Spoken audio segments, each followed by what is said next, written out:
Welcome back. We are in the midst of July and we are in the middle of reading Frederick Douglass's 4th of July address from 1865. And the actual title that is usually used is What to the Slave is the 4th of July. If you haven't already, you should listen to part 1, which is the beginning of this speech, and today we're going to be reading part 2. They love their country better than their own private interests, and though this is not the highest form of human excellence, all will concede that it is a rare virtue and that when it is exhibited, it ought to command respect. He who will intelligently lay down his life for his country is a man whom it is not in human nature to despise. Your fathers staked their lives, their fortunes, and their sacred honor on the cause of their country. In their admiration of liberty, they lost sight of all other interests. They were peacemen, but they preferred revolution to peaceful submission to bondage. They were quiet men, but they did not shrink from agitating against oppression. They showed forbearance, but that they knew its limits. They believed in order, but not in the order of tyranny. With them, nothing was settled that was not right. With them, justice, liberty, and humanity were final, not slavery and oppression. You may well cherish the memory of such men. They were great in their day and generation. Their solid manhood stands out the more as we contrast it with these degenerate times. How circumspect, exact, and proportionate were all their movements. How unlike the politicians of an hour. Their statesmanship looked beyond the passing moment and stretched away in strength into the distant future.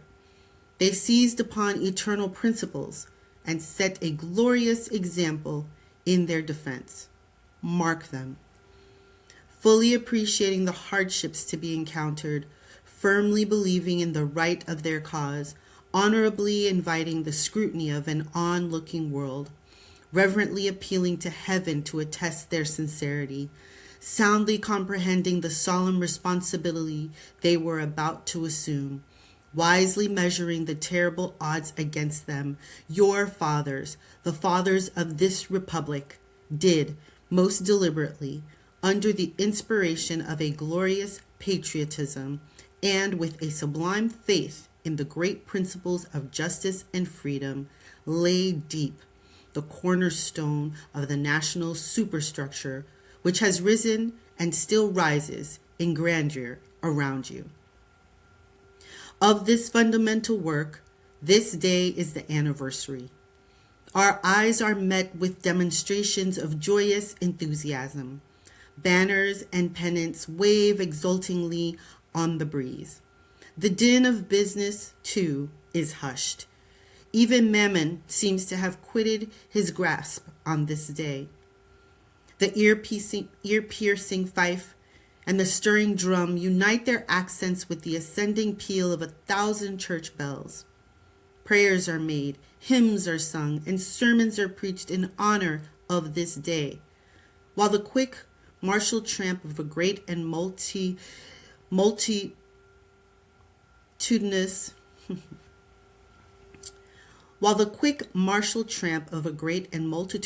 nation, echoed back by all the hills, valleys, and mountains of a vast continent, bespeak the occasion, one of thrilling and universal interest, a nation's jubilee. Friends and citizens, I need not enter further into the causes which led to this anniversary. Many of you understand them better than I do. You could instruct me in regard to them. That is a branch of knowledge in which you feel, perhaps, a much deeper interest than your speaker. The causes which led to the separation of the colonies from the British Crown have never lacked for a tongue. They have all been taught in your common schools, narrated at your firesides, unfolded from your pulpits, and thundered from your legislative halls, and are as familiar to you as household words. They form the staple of your national poetry and eloquence. I remember also that, as a people, Americans are remarkably familiar with all facts which make in their own favor. This is esteemed by some as a national trait, perhaps a national weakness. It is a fact that whatever makes for the wealth or for the reputation of Americans and can be had cheap will be found by Americans. I shall not be charged with slandering Americans. If I say I think the Americans' side of any question may be safely left in Americans' hands. I leave, therefore, the great deeds of your fathers to other gentlemen whose claim to have been regularly descended will be less likely to be disputed than mine. My business, if I have any here today, is with the present. The accepted time with God and his cause is the ever-living now. Trust no future, however pleasant. Let the dead past bury its dead. Act in the living present, heart within and God overhead. We have to do with the past only as we can make it useful to the present and to the future. To all inspiring motives, to noble deeds which can be gained from the past, we are welcome. But now is the time, the important time.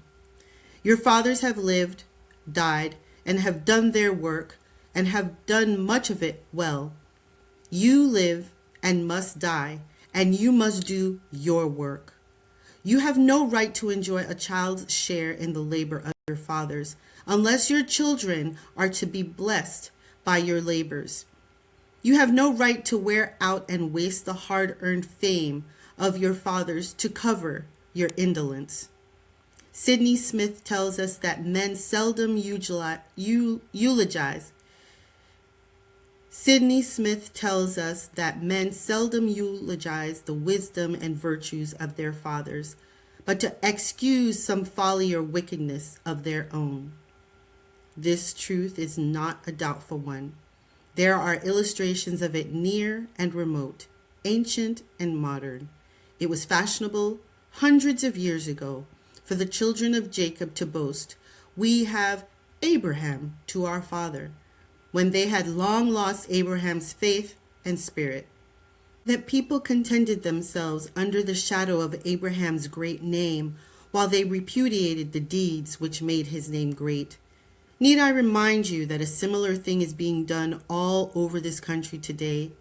Need I tell you that the Jews are not the only people who built the tombs of the prophets and garnished the sepulchres of the righteous? Washington could not die till he had broken the chains of his slaves. Yet his monument is built up by the price of human blood, and the traitors in the bodies and souls of men shout, "We have Washington to our father." Alas, that it should be so, yet so it is. The evil that men do lives after them. The good is oft interred with their bones. Fellow citizens, pardon me. Allow me to ask, why am I called upon to speak here today? What have I, or those I represent, to do with your national independence? Are the great principles of political freedom and of natural justice embodied in that Declaration of Independence extended to us? And am I, therefore, called upon to bring our humble offering to the national altar and to confess the benefits and express devout gratitude for the blessings resulting from your independence to us? Would to God, both for your sakes and ours, that an affirmative answer could be truthfully returned to these questions. Then would my task be light and my burden easy and delightful. For who is there so cold that a nation's sympathy could not warm him?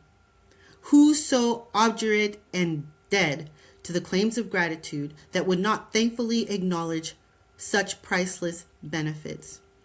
Who so stolid and selfish that would not give his voice to swell the hallelujahs of a nation's jubilee, when the chains of servitude had been torn from his limbs?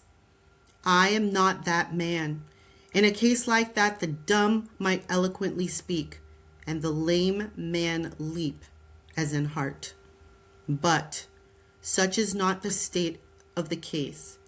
I say it with a sad sense of the disparity between us. I am not included within the pale of this glorious anniversary. Your high independence only reveals the immeasurable distance between us. The blessings in which you, this day, rejoice are not enjoyed in common. The rich inheritance of justice, liberty, prosperity, and independence bequeathed by your fathers is shared by you, not by me. The sunlight that brought life and healing to you has brought stripes and death to me. This 4th of July is yours, not mine.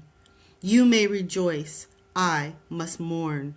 To drag a man in fetters into the grand illuminated temple of liberty and call upon him to join you in joyous anthems are inhumane mockery and sacrilegious irony.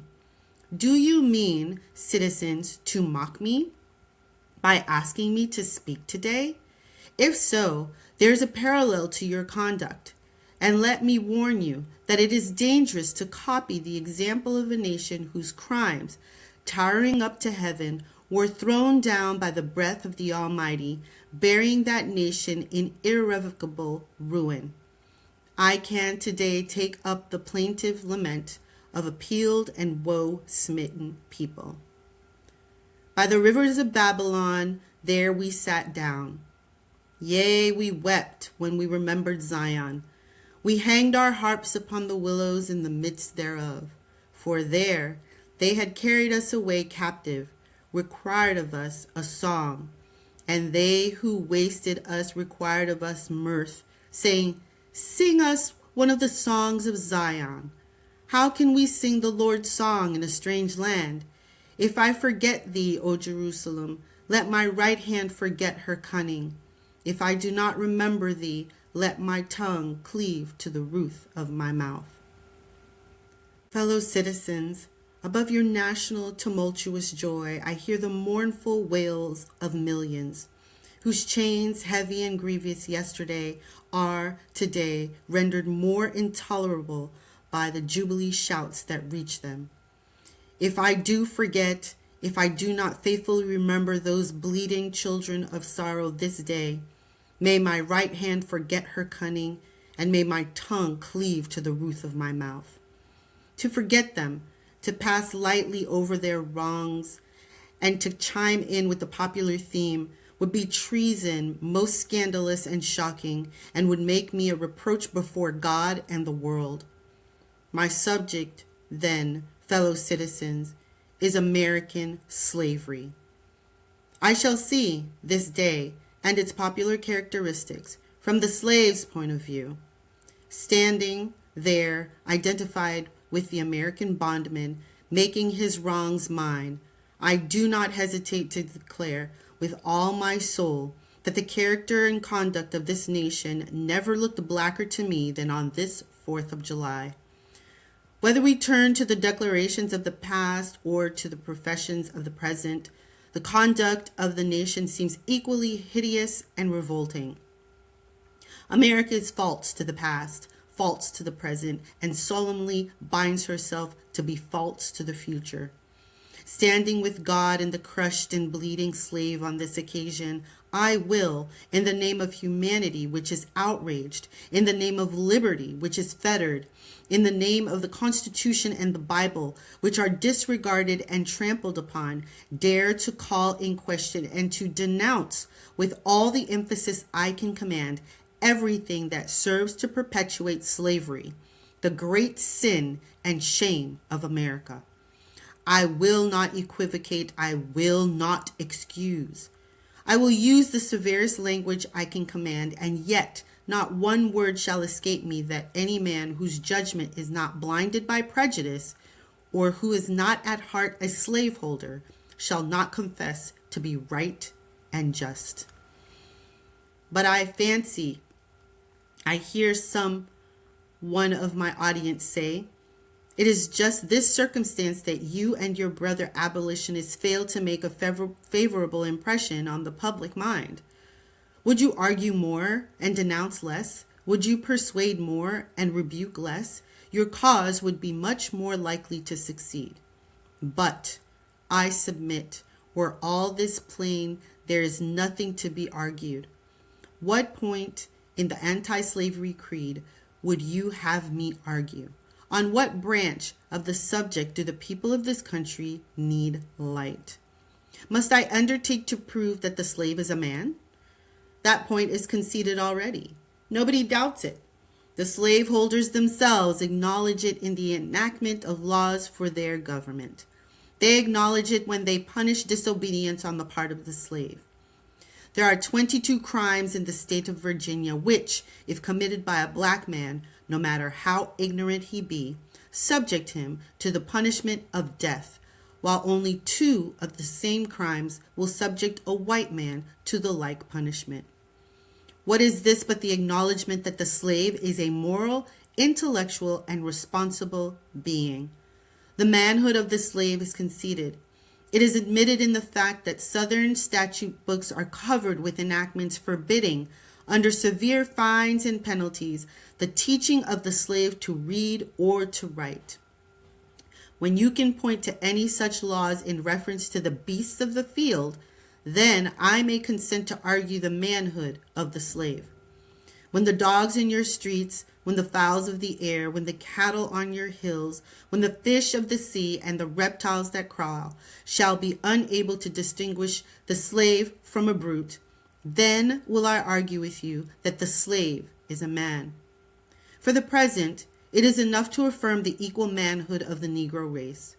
It is not astonishing that, while we are plowing, planting, and reaping, using all kinds of mechanical tools, erecting houses, constructing bridges, building ships, working in metals of brass, iron, copper, silver, and gold, that while we are reading, writing, and ciphering, acting as clerks, merchants, and secretaries, having among us lawyers, doctors, ministers, poets, authors, editors, orators, and teachers, that while we are engaged in all manner of enterprises common to other men, digging in gold in California, capturing the whale in the Pacific, feeding sheep and cattle on the hillside, living, moving, acting, thinking, planning, living in families as husbands, wives, and children, and, above all, confessing and worshiping the Christian's God, and look hopefully for life and immortality beyond the grave,